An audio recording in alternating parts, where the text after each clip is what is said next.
प्यारी सात संगत जी, सत्संगत जी, प्यार से कहना ध्यान निरंकार जी। गोवा में जहाँ भी इस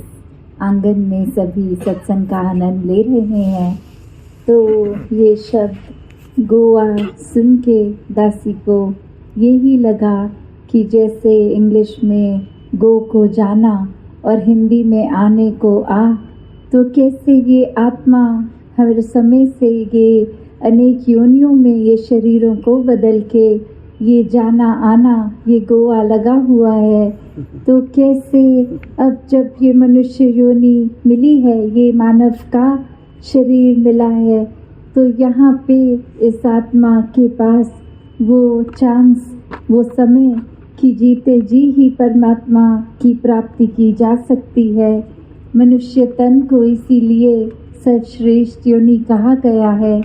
कि अपनी असली पहचान जो नो दाई सेल्फ की बात होती है, जैसे अक्सर हर कोई को हम अगर किसी को कहें कि आपकी पहचान, तो अक्सर वो अपना नाम या फिर अपना पता, अपनी कोई उपाधि बता देते हैं। पर ये जो असली पहचान है, ये शरीर की पहचान नहीं। शरीर तो कुछ साल जी के फिर नष्ट हो जाएगा। ये आत्मा की पहचान, असली पहचान, ये परमात्मा, ये निराकार, कैसे इस आत्मा ने जीते जी अपनी असली पहचान को जीना है, इसको समझना है। हर समय इस परमात्मा निराकार को इसके एहसास में रहकर अपना जीवन बिताना है। तो हर समय की ये एहसास में रहने जीने वाला एक जीवन ही एक भक्तिमय जीवन होता है। इस परमात्मा, इस निराकार के एहसास में जितना समय लगे, वो कोई भी अन्य काम करते करते भी साथ ही ये एहसास किया जा सकता है। तो ऐसा जीवन जीने वाले ही भक्त होते हैं। वो ही अपने फिर दिल में पूरे संसार के लिए ये पीड़ा लेते हैं कि अब जो खुशी, जो आनंद हमें जीते जी इस परमात्मा के दर्शन करके हुए हैं, वो ही हर किसी के जीवन में आनंद आए। तो हर समय संतों ने, चाहे आज सत्संग में भी वही संदेश सुना या युगों युगों से भी यही संदेश सुनते आ रहे हैं कि मनुष्य जीवन को व्यर्थ ना करो, अपनी असली पहचान इस परमात्मा की पहचान द्वारा करो, इस आत्मा का मेल परमात्मा से कर लो, और फिर जीवन जीने का तरीका भी एक असली मनुष्य वाला जीवन बन जाता है। और जीवन समाप्त होने के बाद भी ये आत्मा की भटकन समाप्त, ये मोक्ष, ये मुक्ति की बात, तो कैसे अपने जीवन को जीते जी मुक्त कर लें, ताकि श्वास बंद होने के बाद भी ये मुक्ति हासिल हो। ऐसा जीवन हर किसी के हिस्से आ सकता है। बस मन में जिज्ञासा कि ये परमात्मा ये है, चाहे नाम हम कुछ भी लेते हैं, कोई अपने हिसाब से बता देता है परमात्मा ऊपर है, दाएं बाएं कहीं एक जगह तक सीमित कर देते हैं, पर ये परमात्मा तो हर जगह हर समय से है, आगे भी रहेगा, अब भी है। तो इस परमात्मा को जानकर ही फिर इसकी भक्ति जीते जी करें। तो बात वही कि कैसे ये जो सब हमने सुना भी अभी महाराष्ट्र से होते हुए भी आए, तो हर सत्संग में सब कहते थे एकला जाना एकला माना एक वाह, कि कैसे एक जीवन में हमें जब इस एक प्रभु परमात्मा को जान लेंगे, इसको देख लेंगे,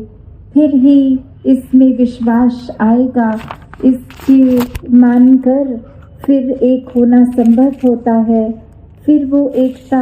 सिर्फ सामाजिक रूप या सांसारिक रूप की एकता नहीं कि हम एक जैसे कपड़े पहन लें, एक जैसा खाना खा लें, नहीं, वो एकता तो परमात्मा का मिलन से इस आत्मा की जब हो गई, तो फिर इंसान के रूप में, पूरे संसार के रूप में जितने भी व्यक्ति हैं, सब जैसा भी खान पान रखें, जैसा भी कल्चर रखें, जैसे भी उनके रूप आकार हों, तो बात वही कि सब में एकता होनी संभव इस परमात्मा द्वारा ही है। जब सभी में परमात्मा नजर आता है तो कैसे अपने जीवन में फिर एक जो बात है परमात्मा को जानकर फिर इसके विश्वास में रखने वाली, वरना जीवन में तो हमें हर पल ही एक डिस्ट्रैक्शन रूप ये संसार का है। कभी कुछ ध्यान अगर मन से जोड़ते भी हैं परमात्मा के, तो कब वो ख्याल खत्म और दुनियावी ख्याल शुरू हो जाएंगे। ये सूक्ष्म रूप तो कैसे एक अगर हम अपने बचपन की ओर भी देखें, जब भी एक थोड़े से जगह में अगर पानी रुकता और कैसे वो कागज़ से कश्ती बना के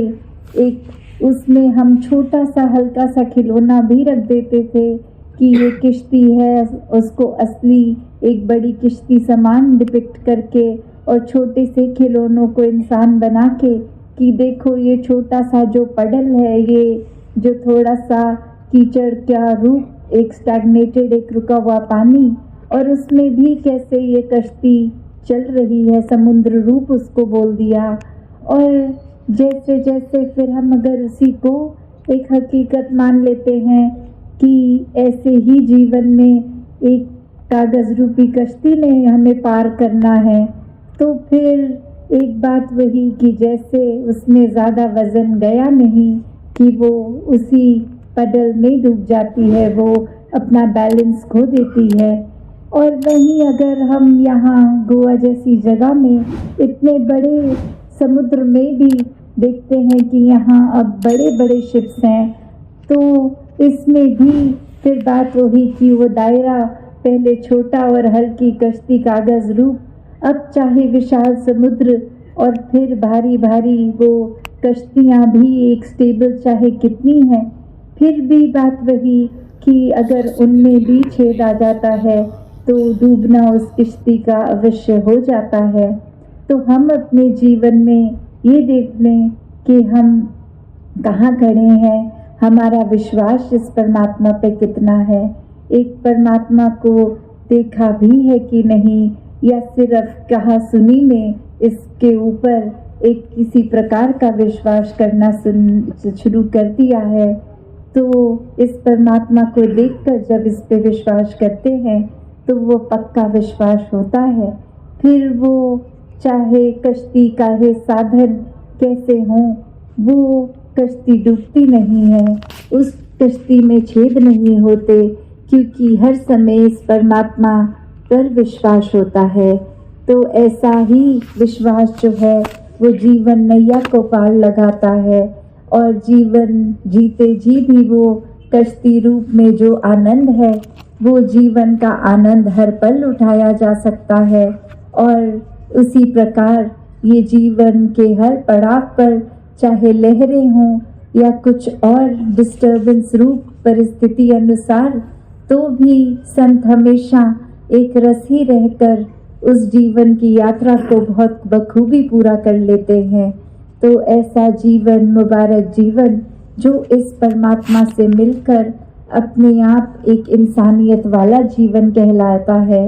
ये इंसानियत फिर अंदर ही बस जाती है हर किसी के प्रति। फिर ये प्यार, नम्रता, आदर, सत्कार, विश्वास, एक विशालता, अन्य और रूप में ये करुणा भक्तों के जो मन की होती है, सब तक किसी न किसी जरिए से वो सेवा के पहुंच ही जाती है। मन के भाव भी इतने प्यारे, इतने शुद्ध हो जाते हैं हर किसी के प्रति। तो ऐसा करके मन में जब परमात्मा को बिठा के इसका सिमरन रूप होगा, तो ये सेवा, सिमरन, सत्संग, ये संतमति वाले संतों के साथ अपनी विचारधारा ये इनसे सुनकर जो भी अच्छे भावों को मन में बिठाया जाए, तो ये सेवा, सिमरन, सत्संग रूप से निराकार का एहसास और गहरा हो जाता है। फिर हर पल ये भक्तिमय जीवन जिया जाता है। तो ऐसा ही भक्तिमय जीवन हर कोई जिए। सात संगत जी, धन धन का।